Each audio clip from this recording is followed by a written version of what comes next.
আমাদের উচিত আরও বেশি বেশি ইবাদতের পিছনে সময় দেওয়া এবং বেশি বেশি আল্লাহর নৈকট্য অর্জনের সুযোগ নেওয়া।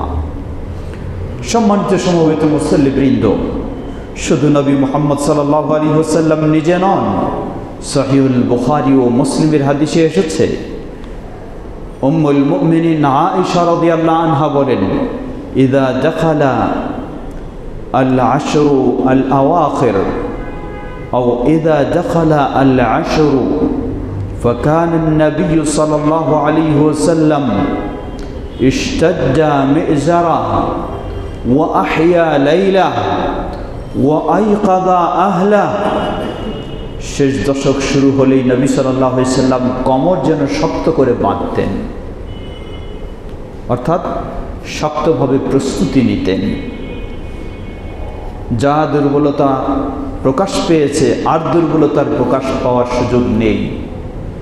যেভাবে হোক এই শেষ দশককে গুরুত্ব দিয়েই আল্লাহর ইবাদত করতেই হবে। ওয়া আহিয়া লাইলা, শেষ দশকের সব রাতগুলি তিনি জাগতেন। সাধারণত গোটা রাত জেগে ইবাদত করা নবী সাল্লাল্লাহু আলাইহি সাল্লামের সুন্নাহ অনুযায়ী নয়, কিন্তু রমজানের শেষ দশকের রাতগুলি গোটা রাত জেগে ইবাদত করা নবী সাল্লাল্লাহু আলাইহি সাল্লামের সুন্নাহ। শুধু নিজেই নয়, ওয়া আইকাদা আহলা, পরিবারের মানুষদেরকেও শেষ দশকের রাতগুলিতে জাগাতেন, ইবাদত করার জন্য তাদেরকেও উদ্বুদ্ধ করতেন। সম্মানিত সমবেত মুসল্লিবৃন্দ, বলা যেতে পারে ব্যক্তিগত নয়, রমজানের শেষ দশকের ইবাদত হলো পারিবারিক ইবাদত। পরিবারের সব সদস্যদেরকে নিয়েই আপনি বিশেষভাবে রাত জাগবেন, বিশেষভাবে আপনি রাতে আল্লাহর কাছে কাঁদবেন, রাতে আল্লাহর কাছে বেশিভাবে ইবাদত করবেন। তবে সবসময় মনে রাখতে হবে ইবাদত যেন অবশ্যই হয় শরীয়ত সম্মত, কোনো বানাউটি ইবাদত যেন না হয়। সম্মানিত সমবেত মুসল্লিবৃন্দ, আসুন, রমাদানের শেষ দশক হতে পারে এটিও আমাদের জীবনের শেষ দশক। অতএব এই শেষ দশককে আমরা সেভাবেই কাজে লাগানোর চেষ্টা করব, জীবনের পরিবর্তন নিয়ে আসার চেষ্টা করব, ঈমান ইসলামের আরও উন্নয়ন করার চেষ্টা করব। আল্লাহ আমাদের সেভাবেই এই শেষ দশককে গ্রহণ করার তৌফিক দান করুন। সম্মানিত সমবেত মুসল্লিবৃন্দ, শেষ দশকের জন্য বিশেষ কি ইবাদত? শেষ দশকের জন্য বিশেষ ইবাদত শেষ দশকের সব রাতগুলি জাগা, শেষ দশকের সব রাতগুলি বিশেষভাবে আল্লাহর কাছে ইবাদত করা, বেশি বেশি কোরআন তেলাওয়াত করা, কোরআন বোঝার চেষ্টা করা, শেখার চেষ্টা করা।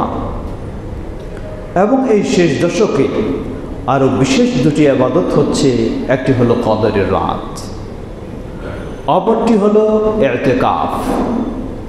নবী সাল্লাল্লাহু আলাইহি ওয়াসাল্লাম রমাদানের শেষ দশক যেন বিশেষভাবে ইবাদত করতে পারেন, সব কিছু থেকে, ব্যস্ততা থেকে মুক্ত হয়ে শুধু আল্লাহর জন্যই ব্যস্ত হয়ে যেতে পারেন।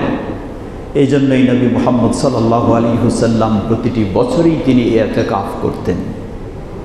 ইতিকাফ ফরজ নয়, এটি সুন্নতে মুআক্কাদা। তবে এর বিশেষ মর্যাদা হলো আল্লাহর সাথে নৈকট্য অর্জনের একটি বিশেষ গুরুত্বপূর্ণ সুযোগ। যদিও সমাজে এর ফজিলত সম্পর্কে বিভিন্ন বলা হয়, কিন্তু সেগুলি সঠিক নয়। আবার বলা হয় কোনো মসজিদ থেকে কেউ যদি ইতিকাফ না করে সমাজের সবাই গুনাহগার হবে, এ কথাও সঠিক নয়, কারণ এটি ফরজে কিফায়া নয়, এটি হলো সুন্নতে মুআক্কাদা। যিনি ইবাদত করবেন তিনি এর সওয়াব লাভ করবেন, যাদের ছুটে যাবে তারা সবাই সওয়াব থেকে বঞ্চিত হবে। পরিবেশ পরিস্থিতি অনুযায়ী চেষ্টা করা উচিত। পরিবেশ পরিস্থিতি বলতে বোঝাচ্ছি বর্তমান করোনা ভাইরাসের পরিস্থিতি কতটুকু নিরাপদ মনে করবেন, সেই বিষয়গুলি বিবেচনার আলোকে সম্ভব অনুযায়ী চেষ্টা করা উচিত। তবে ইতিকাফ অবশ্যই হতে হবে মসজিদে, নারীর হোক বা পুরুষের হোক, কারো ইতিকাফ কখনো বাণীতে হতে পারে না। ইতিকাফের শর্তই হলো মসজিদ। মসজিদে যদি নিরাপদ পরিবেশ থাকে, মেয়েদের জন্য যদি পর্দার সব কিছুর সুব্যবস্থা থাকে, তাহলেই ইতিকাফ করা জায়েজ রয়েছে। নচেত বাড়িতে কারো কোনো ইতিকাফ কখনো হতে পারে না।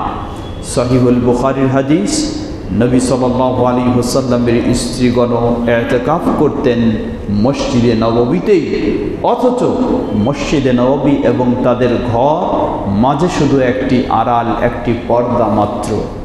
এরপরও মনে করেননি যে মসজিদে নববীর পাশেই যেহেতু লাগানো আছি, ঘরের ভিতরেই ইতিকাফ করি। না, ইতিকাফের জায়গা কখনো ঘর নয়, ইতিকাফের জায়গা হলো মসজিদ, না হলে সেটি ইতিকাফ বলে গণ্য হবে না।